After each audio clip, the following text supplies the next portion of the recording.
Thanks for staying with us, guys. We're in the last segment of the show, and we're thankful for Mike Dalton deciding to stay with us for the last segment. We really appreciate you, Mike, spending some time with us for the last segment. My pleasure. Thank you. And what I like to do is, like I said, I use the word of give us a synopsis again of what Mike talked about earlier for people to think about.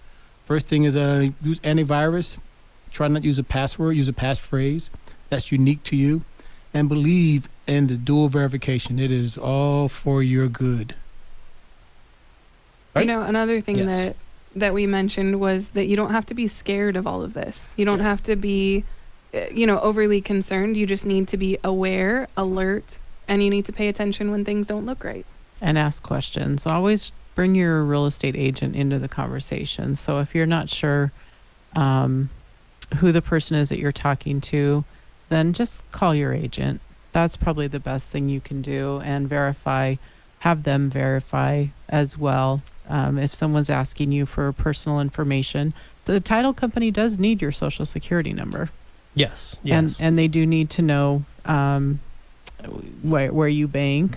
You have to authorize them to get those payoffs. So there is personal information that they need, but make sure that that's the person that you're talking to. Yeah, and we are governed by basically the same set of laws like HIPAA laws, the financial privacy. So when we're reaching out to you, as soon as we get that information, it's our information to protect, and we're very diligent about protecting it. With that being said, talking a little bit about properties and things that's going on, we'll talk about Danielle and her new show that's coming up. So I mentioned a little bit before that I am starting a new radio show where I'm going to be talking to nonprofits and just giving them a platform, a place where they can tell you about what they're doing. They can tell you about fundraisers and events and about opportunities to volunteer. And the very first show is going to be on July 22nd at we have a date. 10:30 in the morning. Oh, that is a Saturday morning. I was going to say, that's your grandma's birthday. Tell her it's her present. There we go. Tell her that you did that for her birthday. You know what else I say? It's 10:30 a.m. and that's the station and the time. So that was brilliant. You cannot forget it. Saturday mornings, 10:30 a.m. Nice.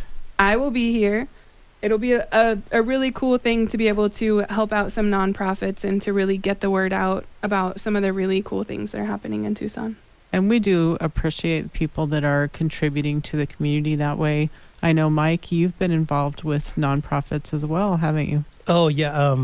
Pretty much having grown up here, I've been very fortunate to be a part of the great, strong nonprofit community. Mm-hmm. And really how I view it is these nonprofits, they're community insurance. Mm-hmm. They provide programs that you may not know you need, but when you need them, you're going to be glad they're there. Right. And we do have phenomenal people that are serving our community in that way. Do you want to talk about any of your guests that are coming on as you kick off the show? I've got a lot of different people that are going to be coming on. The first one, we're going to have Reach for the Stars. Wow. Love them. We are going to have Tucson Meet Yourself is going to be on there. Really? We're going to have, I listen to his show every time on Sunday when I'm on my way to church. Wow, that's pretty cool. We're going to have Sister Jose is going to be on there. We're going to have a number of different really cool nonprofits. Nice. I've got lots of people reaching out. Gap Ministries just confirmed they're going to be on here, talking to Ronald McDonald House. There are a lot of really cool things. We're going to have lots of great people to talk to. Let me know about Ronald McDonald. I know the VP guy there. Oh, okay. I'll give you his number, matter of fact. You can call him. Tell him you know me. He may talk to you, may not. I'm not sure. I'll let you know about Scott. Yeah, is that going to help me or hurt me? I just thought about that, and I'm not sure right now. Okay.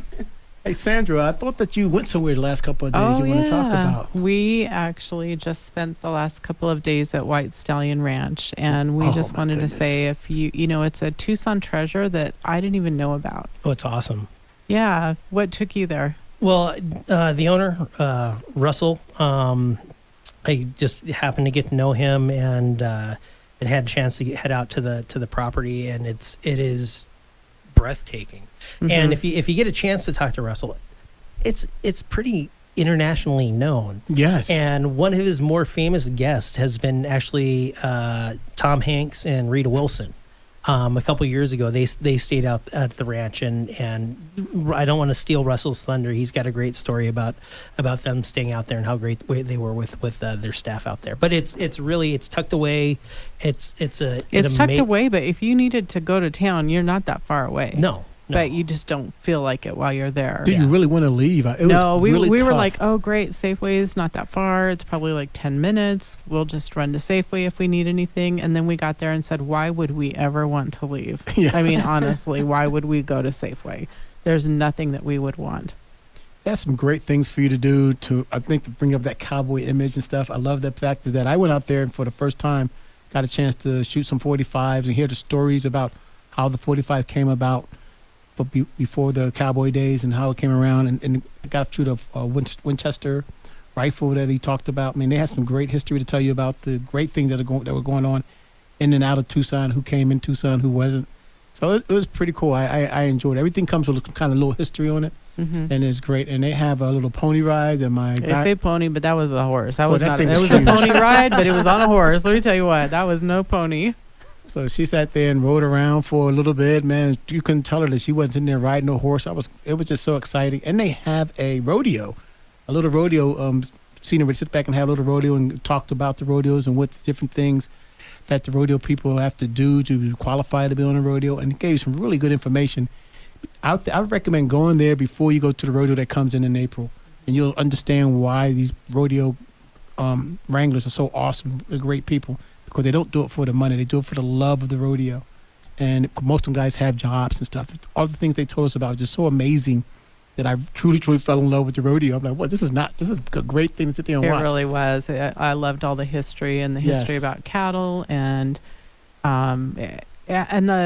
just the small details, the simple things, They have cloth in the room to dust your boots off when you get back and makeup remover and all those things that are important to make you comfortable while you're there. But you can't. The one thing that I don't think you have to talk about is the staff that they had there. Amazing. They were wonderful. From the ones that worked with our granddaughter getting her pony ride to the servers, everyone was so attentive and so they were awesome. It was so much more than I expected, and I'm going to shamefully say that I did not ride a horse. Did you ride a horse when you were there, Mike? No, I did not. But there is there is a lot of family history on that property, and they've worked. It has been a working ranch, and so there's a great tradition, a great passion. For creating a truly complete family environment, and that goes to how they treat their employees, and that's reflected in how their employees treat their customers. It is just one of the more under recognized facilities in our great region. Yeah. Yes, as a matter of fact, they are not sponsors of the show, and they have not given us anything to talk about them. We just love them. They really do give back to the community anytime they can. Yeah, I believe it. And they'd had more than so. I'm a little old, I think, to be on a horse. I just recognize my limits, and so I was slightly terrified of the thought of hurting myself. And I was definitely not. Everybody around there was my age, probably. But they had rock climbing and hiking and all kinds of things. E-biking, electronic biking and stuff. A lot of activities. You get to go to shoot. They had a class for 22 caliber as well as 45 caliber. And what they told me is that it's more fun to do with the 22 because it's not as powerful. So you get a chance to sit back and really have some fun with the 22. And if you like it, then you go do the 45. So when you go there and you're a beginner or a novice with the guns system, go with a 22 and then do the 45. They want to make sure I got that out to everybody. Yeah, so I'm an artist at heart, and so I took a ton of pictures, and it's a beautiful place for that. And then I painted a horseshoe that came off of one of the horses. So that's my speed. But definitely look them up online, give them a try if you got family coming in town that want that Western experience. We can't say enough about what a wonderful place it is. Top notch, and you will be amazed. We didn't talk about the views. I know, but we want to pitch our listing too. Okay. So good. I do want to get around to that. So we have a townhouse that just came on the market. It is a 3-bedroom, 2-bath townhouse on the east side. It's near Broadway and Pantano, and it is it's I don't even know what to say about it. Listen to me stumble here. A nice little community that's close to so much shopping and anything that you need, banking, you want to be close to biking or the hiking trail. The listing is coming on at 2:45, and it'll be open Sunday from 1 to 4. So by the time this airs, it'll be close to closing, but Run over swing there. by and take a look at it. If you're looking for property, we would love to help you. If you got something you're thinking about selling, give us a call. You always tell them what they need to do if they come by the shop. They want to come by and see us at the office. But Yeah, give us a call. and what do we give away free? We will give you a cup of coffee for one, Yes. because we always need some coffee, and a free home valuation. Danielle's going to get a t-shirt made. Oh, I should. I like designing stuff. I'll make a very nice shirt for next time. We want to thank Mike Dalton, who is the VP for the Pima County Manager for Pioneer Title. Great. Thanks for being with us, Mike. Oh, thank you for having me. And you guys are great for the industry. You really, really are. And I'm gonna not just saying that because I'm on the show. Oh, thank We you. appreciate it. We would like to thank our sponsors. We have Pioneer Title Agency, Indy Realty, Inspired Life Mortgage, Rigo Pest Prevention, Solar Power, and Caring Transitions. If you use their services, please let them know that you heard about them on the I Am Real Estate Show. And get out to Old Tucson Studios if you don't have plans. That's and right, don't take they- in some live music. That's right. Get out there and do all the country things you need to do out there. Become a cowboy. Go out to the White Stallion Ranch and then go to Old Tucson. What a weekend that'll be. Yes.